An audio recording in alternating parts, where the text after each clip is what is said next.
Olá, sejam todos bem-vindos à nossa segunda aula. Nesta aula, nós vamos trabalhar dentro do projeto de pesquisa o problema, a hipótese, o objetivo geral e os objetivos específicos. Amei conseguir por esse fundo, nem sei se é prático, mas eu gostei, que eu não sabia como colocar. E fiz a apresentação em PowerPoint, porque depois fica mais fácil de eu disponibilizar para vocês, tá? Vamos colocar aqui a apresentação. Eu vou falar de forma corrente, porque eu não vou editar esse vídeo, e eu já comecei umas 5 vezes. Então, vamos lá. Aqui está, projeto de pesquisa, problema, hipótese, objetivo geral e objetivos específicos. Nós já falamos, até nós já devemos, essa hora, já ter discutido, o que é o tema de uma pesquisa e o que é o problema de uma pesquisa. Olha, nós temos o assunto geralzão. Daí, deste assunto, a gente já faz um primeiro recorte, né? O tema é uma proposição de até certo ponto abrangente. Então, eu vou falar de educação. É um assuntão. Educação pode ser qualquer coisa. De educação formal, a educação sexual, a educação de qualquer coisa aí.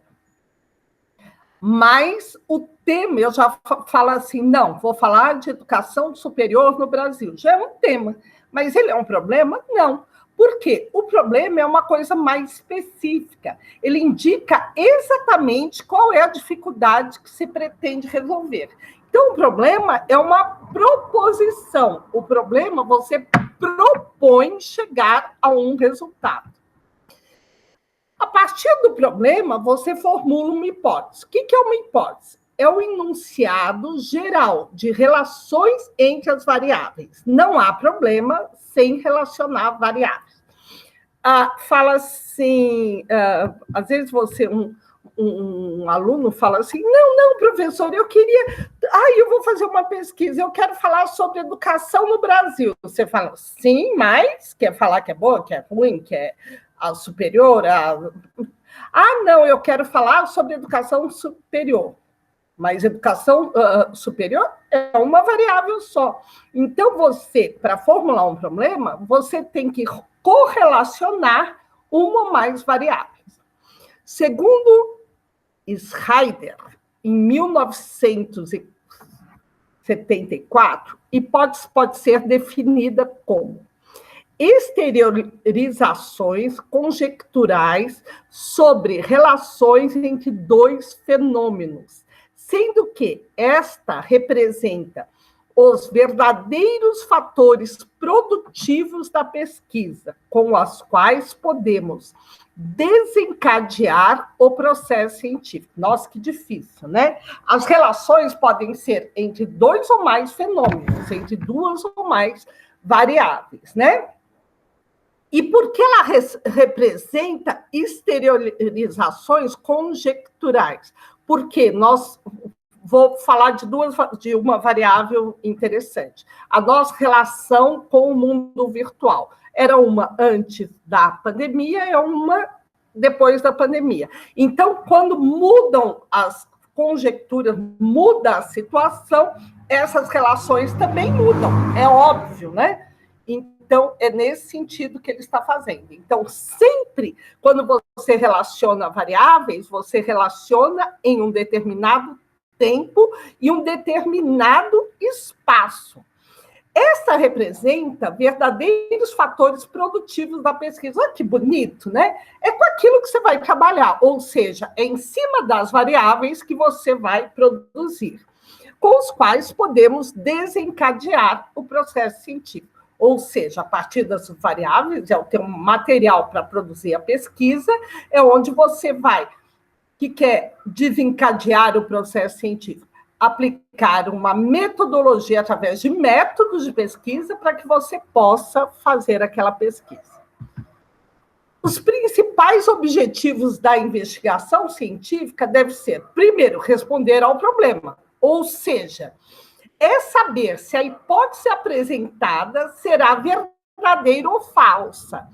E, mesmo sendo verdadeira, ela sempre manterá o caráter hipotético. Nós discutimos isso em todas as aulas anteriores com o professor Fábio. Ou seja, a pesquisa ela é válida para aquele momento, é válida naquele espaço-tempo. Então, ela sempre tem um caráter provisório, assim como a ciência. Lembra lá que a gente está falando do Popper? É a verdade, a melhor verdade até então, né? Que ela pode ser falseada num outro momento, em outras circunstâncias. É nesse sentido. Exemplo. Educação. O assunto, o tema, escola do futuro. Qual será a escola do futuro? Um problema. Como os pais de aluno pensam a escola de ensino médio no Brasil pós-pandemia? Me veio essa coisa de pensar isso, eu falei, nossa, o mundo vai mudar mesmo, né? Já mudou, mas não vai ser igual quando voltar numa pseudonormalidade, né?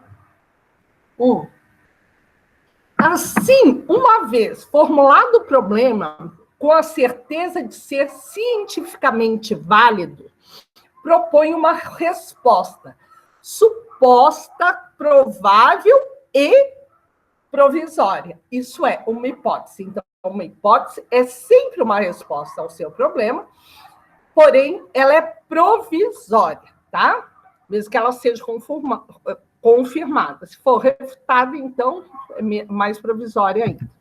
O problema consiste em um enunciado explicitado de forma clara, compreensível e operacional, cujo o melhor modo de solução é uma pesquisa, ou ainda pode ser resolvido por meio de processo científico. Por que isso? Porque você pode falar, porque os processos científicos, né? Todo processo científico é uma pesquisa, né? Porque você vai verificar como aquelas variáveis se comportam num determinado momento, tempo, espaço, seja em que área for, né? Porém, você há vários métodos de pesquisa. Você pode fazer a pesquisa nas ciências sociais, a pesquisa de campo, a pesquisa de bibliografia, daquilo que já foi produzido, a pesquisa de dados, que é diferente da pesquisa bibliográfica, porque a pesquisa, quando você pesquisa bibliografia, você está pesquisando aquilo que nós falamos, já resultados de outras pesquisas. A pesquisa de dados, por exemplo, você vai lá no IBGE, eles fizeram uma pesquisa da população brasileira. Então, ali eles te dão dados sobre quem são, como são, e a partir daqueles dados você pode formular outro problema e responder uma outra pesquisa, né? Então, há uma certa diferença sobre uma coisa e outra, né? Quando todos os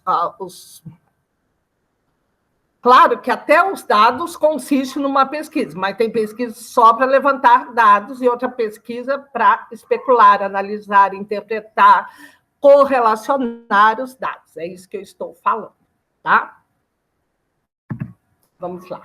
Assim, uma vez formulado o problema, com a certeza de ser cientificamente válido, lembra aquilo que nós falamos? Eu quero pesquisar o lado negro da Lua, né? Então é mais fácil fazer isso dentro da astrologia do que dentro da astronomia, para nós, réis mortais, né? Você faz viagem astral, você vai lá e pesquisa o lado negro da Lua. Mas, enfim, propõe-se uma resposta suposta, provável e provisória.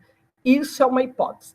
A hipótese ela é provisória, provável, suposta, mesmo se ela é confirmada ou refutada, tá? Porque mesmo que aquilo seja verdade naquele momento, no momento seguinte pode não ser.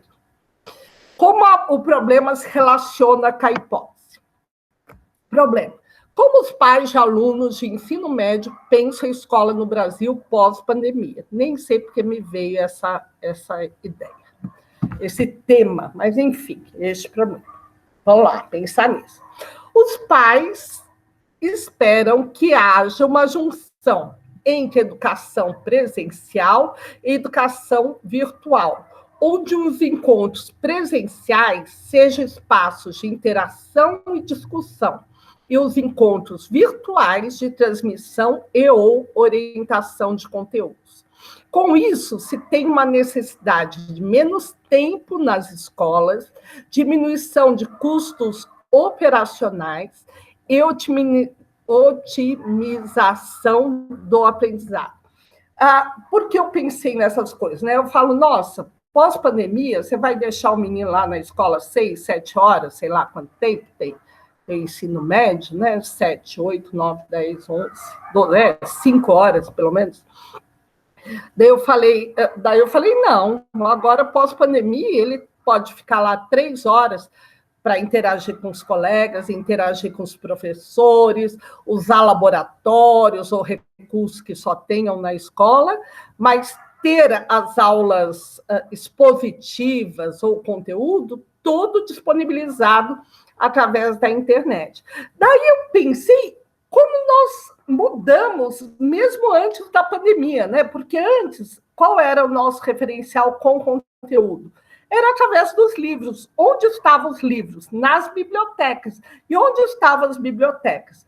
Ou espaço reservado só para bibliotecas ou nas bibliotecas das escolas, né? Então, imagine como isso foi mudando e nós, agora, com a pandemia, caiu, assim, uma fichona, né? Fala, nossa, a realidade é outra. Não há necessidade de estar na sala de aula para ter horas e horas e horas de aula expositiva. Mesmo, gente, porque o ritmo é tão outro que eu tenho certeza que muitos não estão me ouvindo, e aqueles que estão me ouvindo põem 1,5 a velocidade, 2 vezes a velocidade, porque ele quer peneirar aquilo que interessa, aquilo que não interessa, tirar a chatice de um lado e o que interessa para o outro, que na aula presencial não é possível, né? Então, nós realmente mudamos a nossa forma de interagir no mundo, e isso vai se refletir na educação e, no caso específico, aí na escola de ensino médio. O problema é diferente da hipótese. Com isso, qual é a diferença entre o problema e a hipótese? Reside no fato que o problema constitui uma sentença interrogativa. Quando eu pergunto qual é a expectativa dos pais para a escola de ensino médio no Brasil pós-pandemia, é uma pergunta que eu vou lá na realidade verificar como os pais têm essa expectativa. Eu poderia formular como será? Não, porque seria um tiro no escuro, né? Como será essa escola? Não, eu posso trabalhar com expectativa, não como será efetivamente. Agora, a hipótese é uma afirmativa esperada, mas eu posso fazer, e bastante detalhada, mas eu posso ter como resposta ao meu problema, feita a pesquisa, que os pais querem que a escola de ensino médio tenha 10 horas, não 5, porque eles não aguentam mais adolescente dentro de casa, entendeu? Então, agora eles querem mudar a escola do modelo anterior, que eram 5 horas, para a escola integral, que o menino vá lá, fique lá, estude lá, interaja por lá, coma e volte só à noite, bem cansado de preferência. Então, a hipótese é importante que a hipótese responda efetivamente nosso problema? Não, mas a hipótese orienta a nossa pesquisa. A hipótese coloca elementos como essa resposta provisória que eu possa usar para detalhar a minha pesquisa, para eu ver aquilo que é importante pesquisar. E depois falar, não, estou totalmente errada. Mas não é por ela estar errada que ela não é válida, porque ela nos dá um caminho a seguir na nossa pesquisa. Então, ela é bem interessante. A hipótese é formulada fazendo as correlações entre variáveis. Quais são as variáveis nesse meu problema? Primeiro, a educação. Educação é um conceito subjetivo, né? Então, se a educação agregar os aprendizados da escola, escola é um local, um espaço, mesmo que ele seja virtual. Então, se esta educação, que é um conceito subjetivo daquilo que se espera da escola, agregar os aprendizados da escola na pandemia, que foi uma escola basicamente virtual, fazendo uma junção entre o modelo anterior e o modelo atual, ocorrerá uma otimização do custo e benefício, que é outra variável. Pode ter parte dos pais não estejam nem preocupados com isso, partes que estejam muito preocupados com isso, né? Mas é uma variável que será satisfatória para a família dos jovens estudantes, ou seja, que a minha variável central, que é essa referência que eu tenho a partir uma pesquisa a partir da visão de quem? Dos pais de alunos que estão no ensino médio aqui no Brasil, ok? Então, hipóteses variáveis. Variáveis são aqueles aspectos, propriedades ou fatores mensuráveis ou potencialmente mensuráveis através de valores que assumem ser níveis em um objeto de estudo. Por exemplo, que nós falamos, vamos voltar um pouquinho. A educação, ela é mensurável? Ela é potencialmente mensurável. Eu posso mensurar se foi feita uma boa educação, uma má educação. Escola, super mensurável. Eu posso falar tamanho, hora, tipo de escola, uma série de coisas. Custo-benefícios, super mensurável. Se antes uma escola de ensino médio, uma boa escola de ensino médio no Brasil custava de R$ 1.500 a R$ 4.000, será que vai ser os pais de alunos estão com a mesma disposição de pagar esse custo para o benefício que eles tinham? Será que eles não pensam que pode ser diminuir esse custo e ter o mesmo benefício, até maiores benefícios, né? E as famílias, os jovens, super mensurável. Eu faço lá um estudo estatístico de pegar uma amostra para que fale dessa realidade. Também vai ser, ou eu faço o estudo Brasil afora, ou também vou ter que afinilar esse meu objeto. Que famílias? Famílias de São Paulo, famílias da periferia, famílias dos bairros mais nobres. Olha que pesquisa interessante.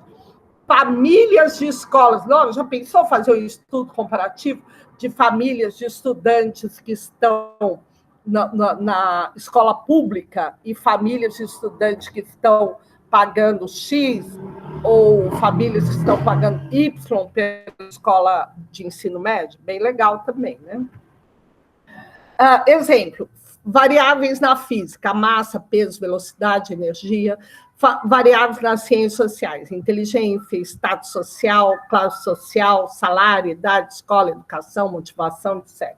Então, as variáveis, elas podem ser mensuráveis muito diretamente, ou elas podem ser o que é potencialmente mensuráveis, aquilo que a gente falou um pouquinho, né, dos estudos quantitativos e qualitativos.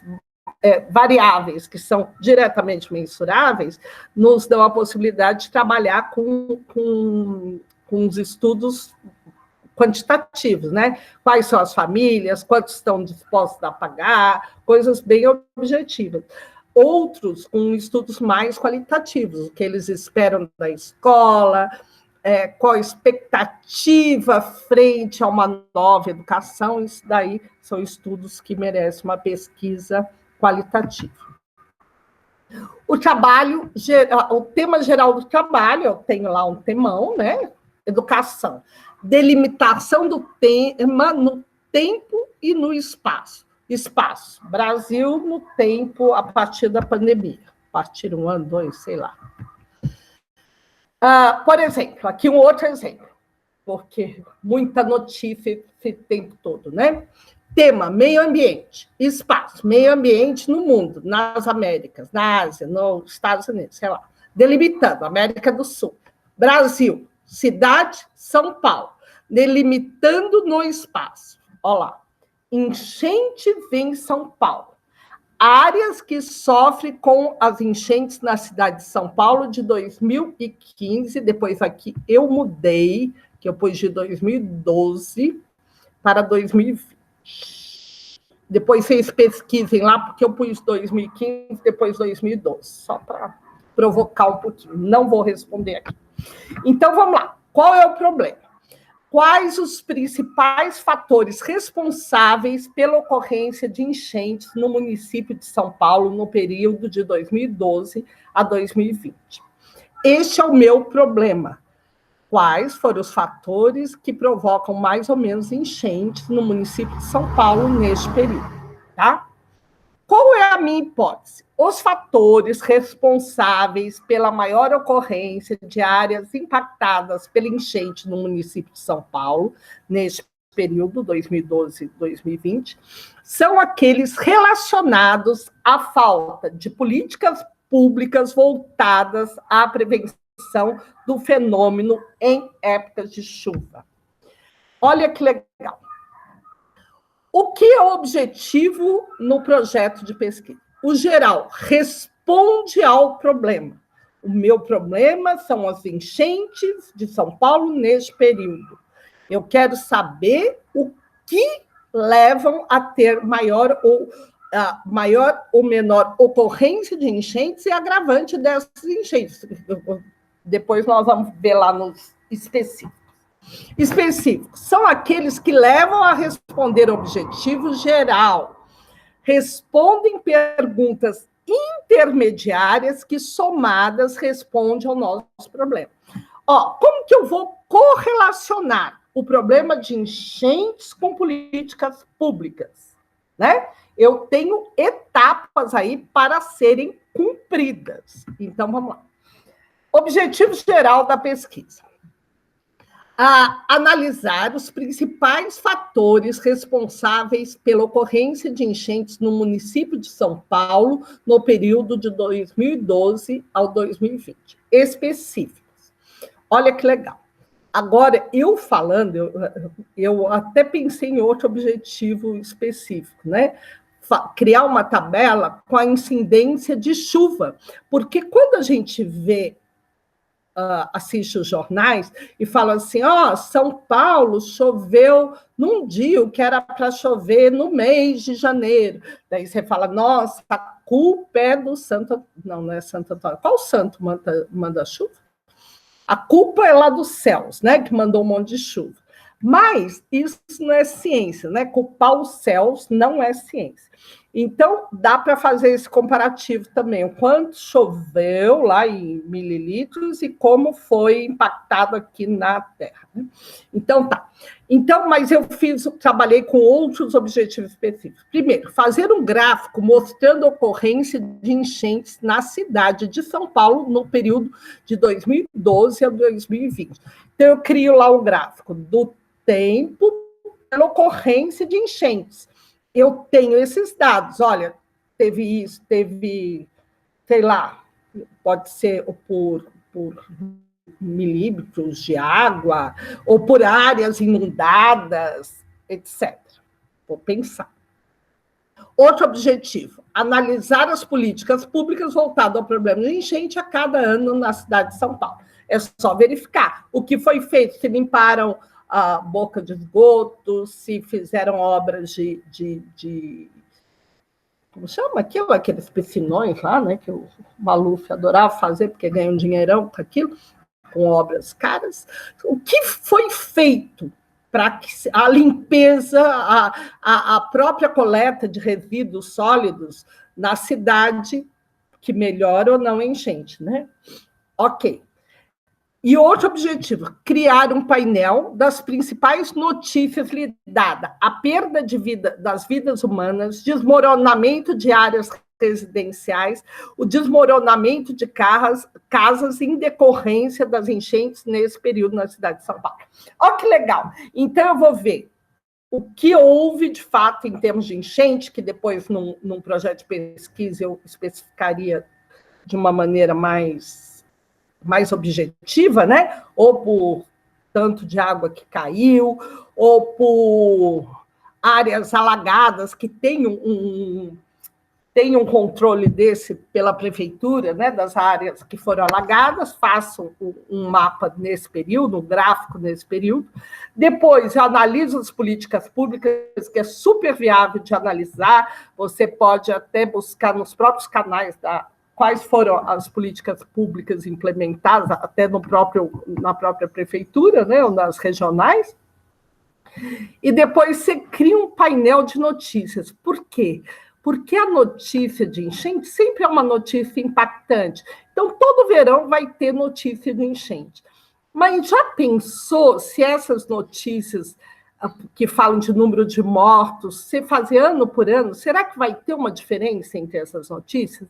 Será que tem ano que essas enchentes provocam mais estragos que em outros anos? Por exemplo, agora está tendo lá na Europa uma incidência de neve que é diferenciada, né? Claro que os estragos num fenômeno isolado que há muitos anos não tinha, é diferente de uma coisa cotidiana. Cotidiana, assim, periódica. Todo verão tem enchente. Mas será que os danos causados por essas enchentes, elas têm alguma relação com o poder público implementar políticas públicas? Ou não? Tanto faz a prefeitura que esteja, ou qual seja o prefeito, quais são as políticas públicas, que vai morrer um monte de gente, que vai cair um monte de casa, desmancar um monte de casa aí, desbarrancar, né, os barrancos, morro abaixo e tal. Então, isso é interessante, né? Fazer essa correlação. Então, a observação. Os objetivos específicos são escolhidos de maneira que oriente a pesquisa, que indique métodos de investigação, que desvendem as variáveis, possibilitando alcançar o objetivo geral. Então, nós escolhemos os objetivos específicos de maneira a responder o nosso problema. Os objetivos específicos são um guia à nossa pesquisa.